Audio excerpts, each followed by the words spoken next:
Now more than ever, we have an opportunity to be a positive force in the world, to help heal the divide, to treat each other and ourselves with respect. But with so many tools out there, from meditation to physical training, proper nutrition, therapy, and so many others, we all need a little help navigating all the options. Join us as we share in-depth information, insights, and thought-provoking discussions that will help answer your questions about how to stay calm, cool, and connected during these times. Welcome to Calm, Cool, and Connected, your guidebook to peace of mind. Hello, and welcome to Calm, Cool, and Connected. I'm your host, Dr. Elizabeth Bedrick. A one-sided relationship is a relational dynamic in which there's not equal efforts put into the quality and functioning of this relationship by both individuals. It's a relationship that is focused more often on the wants and needs of one individual versus on both. And a one-sided relationship often lacks mutuality, equality, reciprocal nature that is needed in order for a relationship to be healthy. And instead, it's often geared towards serving the needs of one person instead of benefiting both individuals.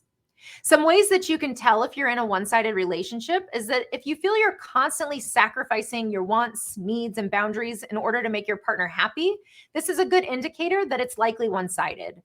And to keep in mind that there is a difference between sacrifice and compromise being about ensuring that you both are being heard, seen, understood.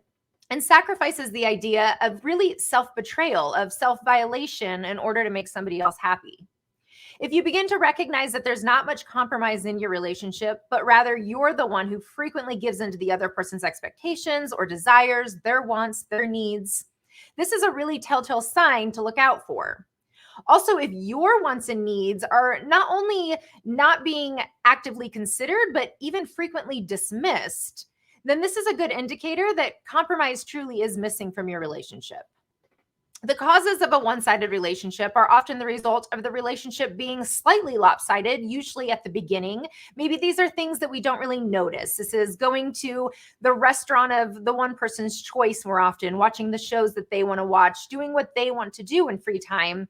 And then slowly the snowball starts to happen and it becomes more and more one-sided over time. And the unfortunate part of this is that it's generally something that we don't even recognize until it becomes a significant issue and is pretty far gone because of the slow, gradual building of this type of dynamic.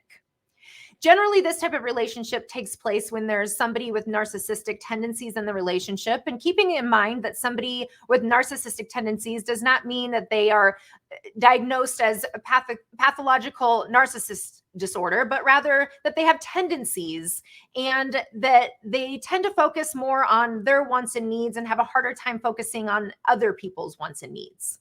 The other half of this equation, though, is that there's generally also somebody with more codependent tendencies in this relationship.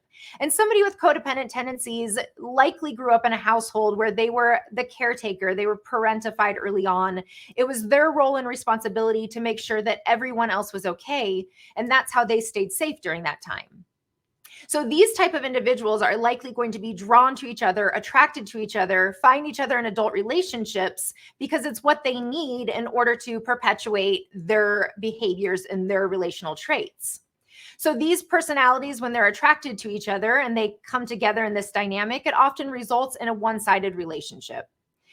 It's absolutely possible to change a one-sided relationship if both partners are aware of the issue and they're willing to make intentional efforts towards change. Self-awareness is one of the most important things for both individuals to have in order for any type of relationship to change. And so this means the individual who's maybe a little more self-absorbed, a little more self-focused, they have to become aware of when these tendencies are coming up, the reason for it, and they also have to have a willingness to be able to shift and make their partner more of a priority. For the person with the tendencies who does more of the caretaking, more of the sacrificing, they also have to have an awareness that this is happening and that it's not healthy nor okay just because it's their norm. And once they have that realization, then there has to be a willingness to set boundaries, to hold their partner accountable when they get their wants and needs dismissed.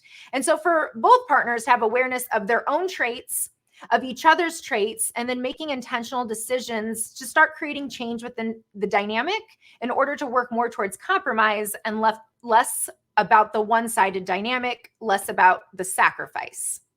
It's completely possible to work towards a healthy relationship. And this does not have to be the end of a relationship if you recognize that you're in a one-sided dynamic. But what does have to happen is there has to be a willingness to have a conversation with your partner, to start talking about what change looks like, and then be willing to make the change and sit in the discomfort of the change when it feels really foreign, which it will. Thank you all for tuning into this episode of Calm, Cool, and Connected.